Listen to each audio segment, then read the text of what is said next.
Want to watch football without the restrictions of blackouts or cable? Check out expressvpn.com to help you get access to all the live games. Sign up today using the link in the description to get 3 free months.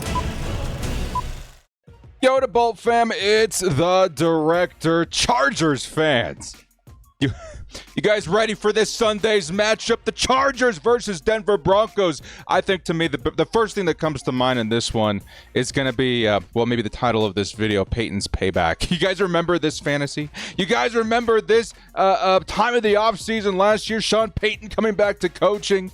Lots of rumors revolving around him joining the Los Angeles Chargers. Turns out, from what we're reading, Sean Payton really did want to be the next coach of the Chargers, and instead, after getting the door slammed in his face, decided to go to another team in the AFC West named the Denver Broncos. And at first, I think a lot of us were thinking, man, this is a dumpster fire. We dodged a bullet. Sean Payton's not the answer.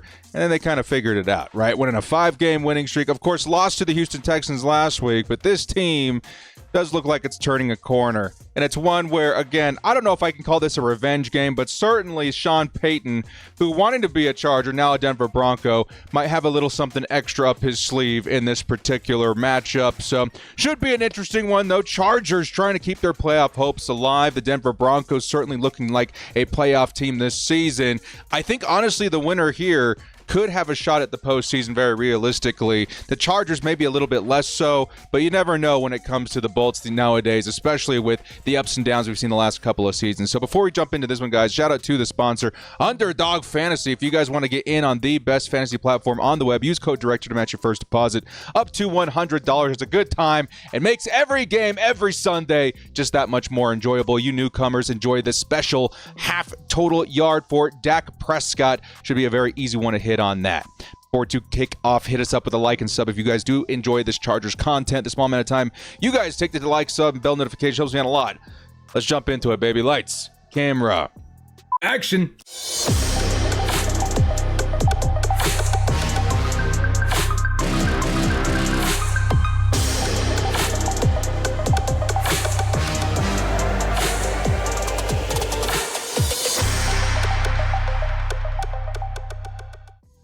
The Chargers versus Broncos game preview. We call this one Payton's Payback. All right. Hopefully it doesn't come to that, and the Chargers have something prepared for Coach Payton and that team, which has been looking like it's on the rise.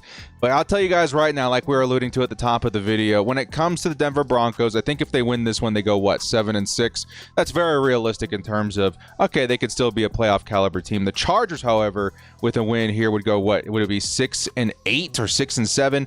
At that point, you're kind of still alive and hanging around. And at that point, anything can happen. However, I do have to point out, dudes, as we look into the dead, soulless eyes of a Brandon Staley, as he understands the inevitable may be around the corner. If the Chargers were to lose this matchup, it essentially puts away Chargers and its fans' hopes of making the postseason this year, giving us a dwindling something like 1% chance of making the postseason. So this is kind of it, Chargers fans. If you were holding on hope for the Chargers to make the postseason, for the team to maybe figure it out and turn it around and find that streak that we've all been praying for, it's got to start here. If the Chargers do lose this game at SoFi Stadium, we are definitely looking at a much, much, much more difficult chance to get into the postseason, which at my point of view, I'm going to say it's probably very unrealistic to consider them a playoff caliber team at that point. All right.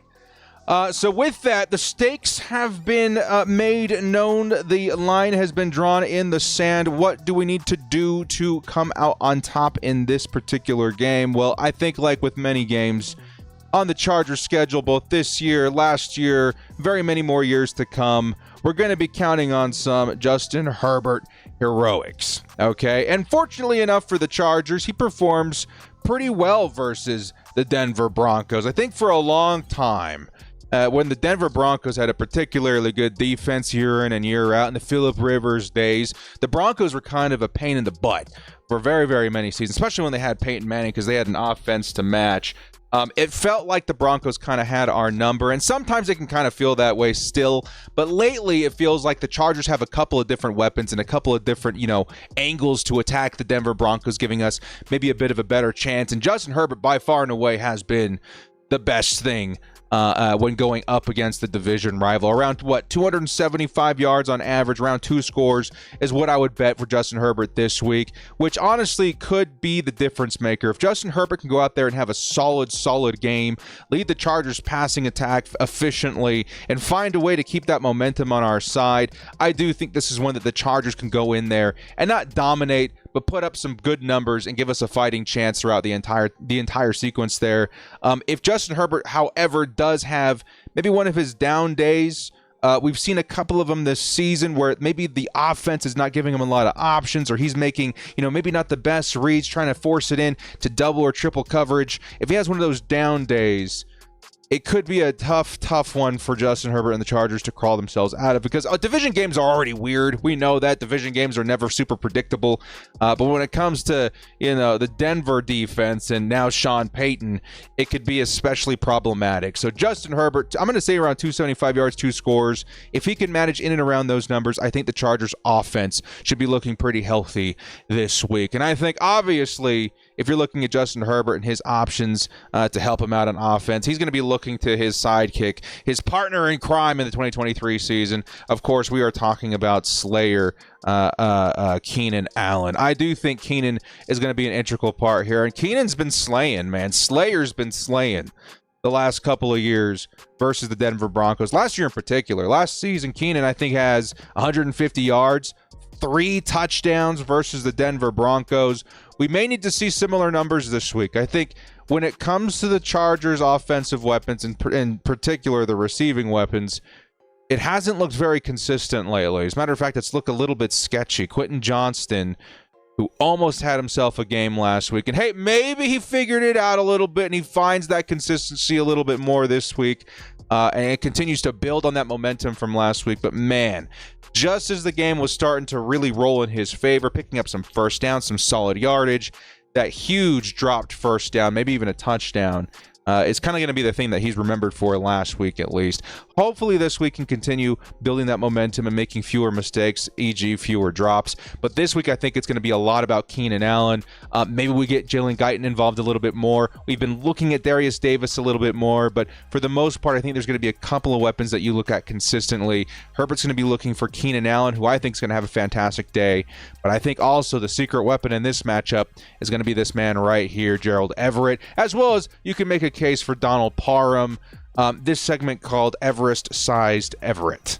All right. I think this could be an awesome opportunity for the Chargers to really get these tight ends involved. Because honestly, when you take a look at the team and you take a look at the available weapons for Justin Herbert and the state of the Chargers offense after so many injuries and having to zig and zag, the run game hasn't been working. Who are some of your better options left on the table? Well, of course, Keenan Allen is number one, bolded, highlighted, underlined. But I think after that, you could make an argument it is the tight ends. I think I firmly do believe that, which is very interesting to think about, because Gerald Everett, I would say like 80% of the time, Justin throws his way, maybe even more.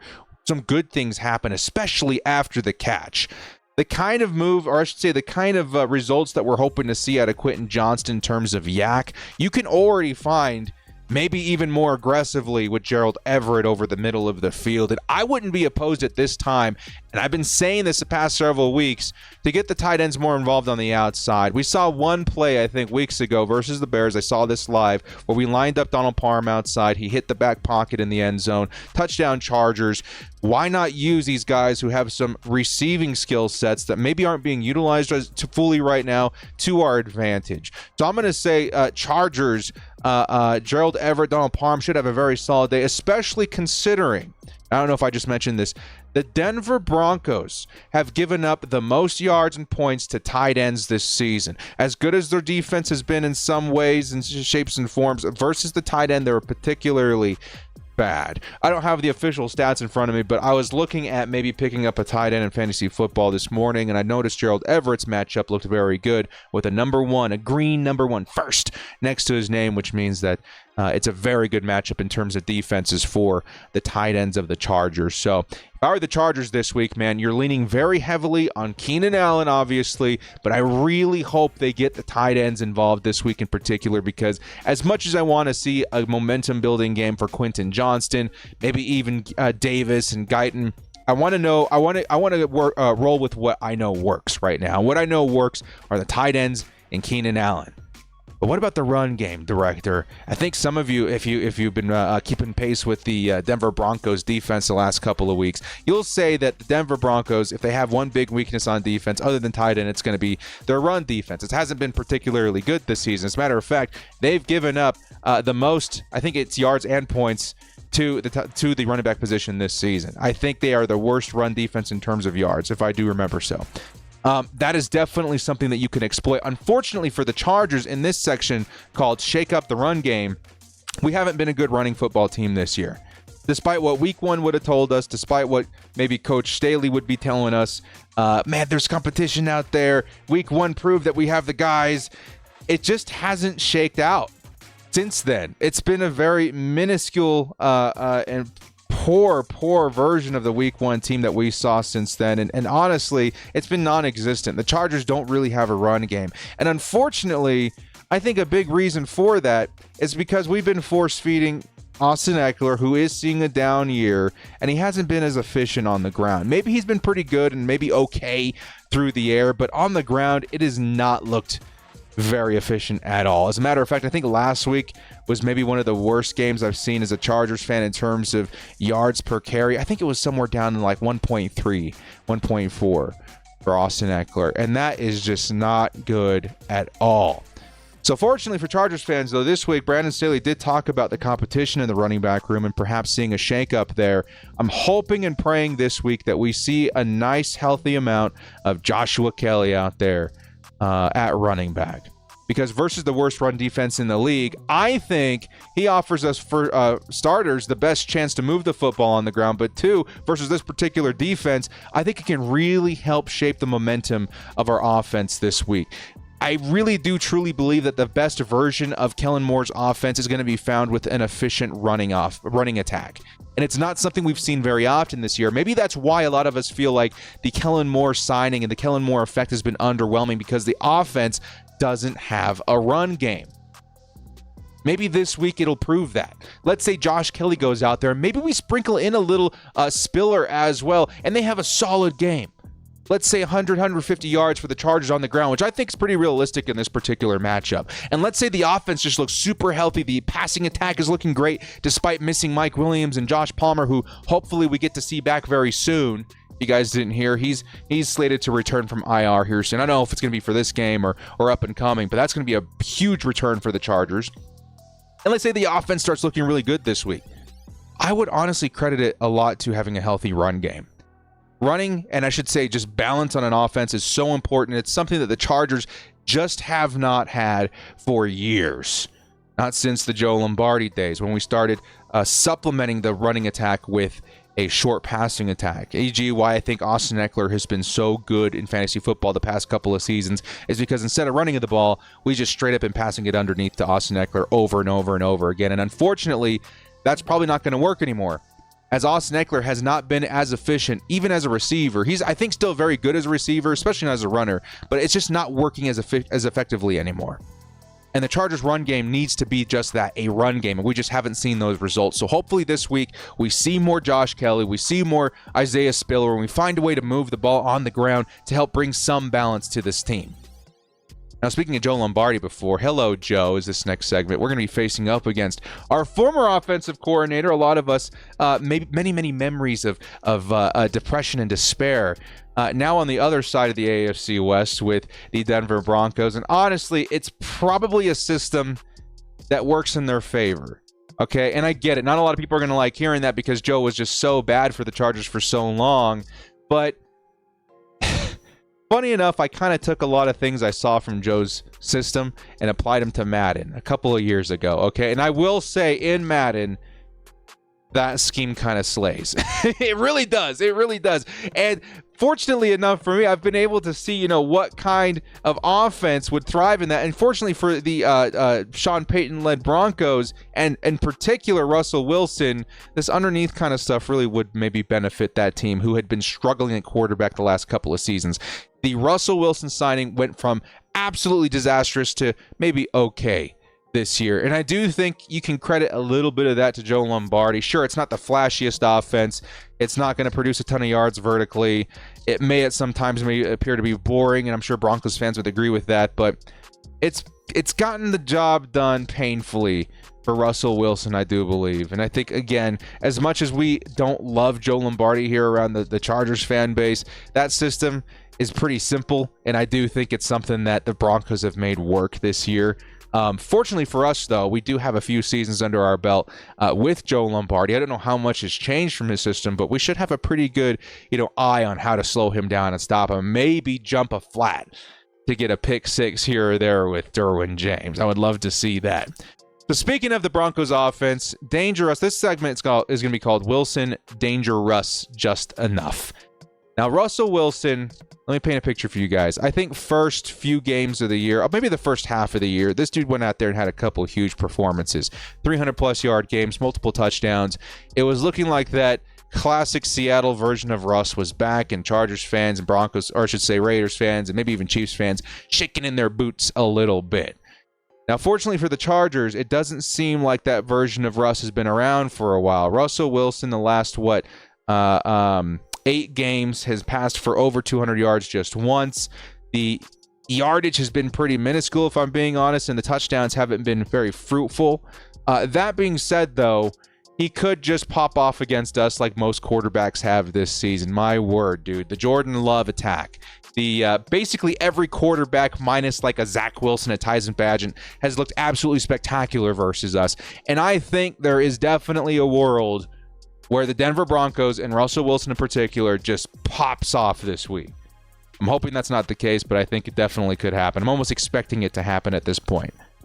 Some of you will say, well, Director, he threw 3 interceptions last week. Shouldn't we go out there and force some turnovers? I think we got the upper hand. That is true. But Russ, before that, hadn't thrown a pick since October 12th. It's been a while.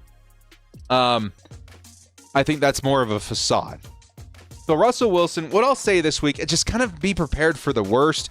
Hope for the best, prepare for the worst. I do think there's a world where the Chargers can keep him under 200 yards, maybe one score through the air, which is kind of what I'm expecting from the defense, who has been performing pretty admirably the past couple of weeks. They shut out the Patriots last week, not allowing a score there. Of course, this is not going to be, the Zappy Bailey of the quarterbacks we're going to be facing this week, but I do believe the Chargers defense, which has been on the rise, can hold Russell Wilson down. Hopefully that's the case. That would prove to me that the Bolts defense isn't fake, that it is for real, and it is turning a corner into maybe playoff caliber quality of play. And if the offense can catch up this week too, then it would convince me as a Chargers fan that, hey, our playoff hopes really are alive. But if we go out there and give up 300 yards to Russell Wilson, maybe even if we win this game just barely by the skin of our teeth, I don't think that our playoff hopes would be that much better than they were yesterday. But who knows? We'll have to wait and see how this all shakes out. This next segment called, I'm just going to run by it real quick. It's called, haha, I'm in danger. I didn't know what else to call it. Russell Wilson and the Broncos are in for a treat. I think Chargers fans are in for a treat this week. This segment just basically saying the Broncos give up an absurd amount of sacks. 16 in the last 5 games, and the league leader in sacks is about to face him this week in Khalil Mack, who I think leads the league with 15 right now. You're just licking your lips this week, Chargers fans. Even Tooley, Morgan Fox, these interior guys. It's a shame Joey Bosa is not going to be suiting up for this one because, man, I'm hoping the Chargers have another one of those games like we've had a couple of times this year. 5 sacks, man. I would love to see 5 sacks this week, maybe 2 for Khalil Mack at least. Would love to see what the pressure can do in terms of Russell Wilson's performance as well. I think it could impact his efficiency. Either way, man, the Chargers pass rush, it hasn't slowed down. It's been one of the most lethal this season. I do expect a pretty big day this week as well. It's a great matchup. 16 sacks the last 5 games. Yeah, I think we're going to see a couple more for Khalil Mack, adding on to his career best season for likely the future Hall of Fame edge player right there, man. Let's go, dude. Watch out, Russell. It's going to be a long week, and hopefully the Chargers defense doesn't flutter out in terms of pressure, but I think it's going to be a pretty good one for the Bolts. Last couple of things to note about the Broncos. Got to watch out for Courtland Sutton. The dude's been on kind of a streak lately.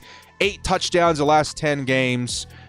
It's been pretty ridiculous. And that streak, I think it's been 1 touchdown per game -2.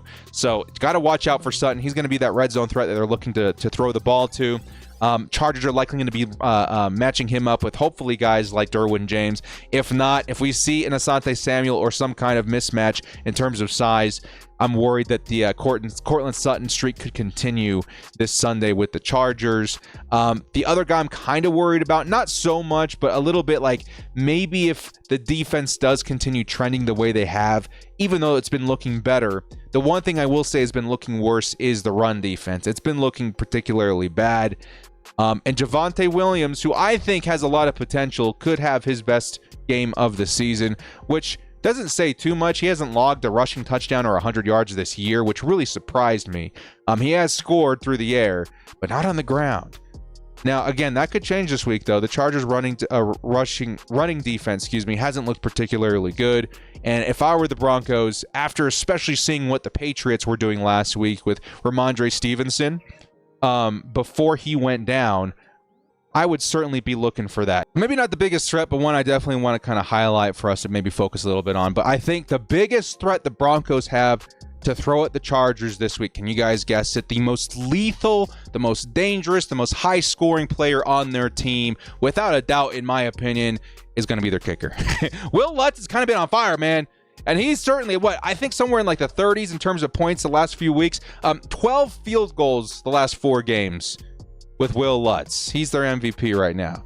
And that just tells me that it could be an interesting week in terms of the Brandon Staley style of coaching. Brandon Staley loves to go for it. 4th down, we've seen a lot of turnovers on down. It's been bad. It's been bad. I think worse this year than many years for Brandon Staley. This week, I need him to put a cap on that. Don't do that because of how willing the Broncos have been the last, I would say even this season, in just taking their 3. Drives will stall out. Russell Wilson doesn't want to take a chance. Sean Payton doesn't want to take a chance. They take their points, and most oftentimes that leads to their wins. 12 field goals taken the last 4 games is pretty crazy. And I do think that this really, to me, tells me if I'm a Chargers fan, I really hope not to see very many turnover on downs. Just take your 3. Take your 3, Chargers. If it comes to it, take your 3. Try and keep up with the Denver Broncos settling for 3, because, again, it could be one of those weird games where it comes down to a field goal or 2, and the Broncos certainly are not afraid to swallow their pride and take those 3 and move on to the next drive. So that being said, and why it's so important, my score prediction for the Chargers this week is going to be Chargers 27, Broncos 23.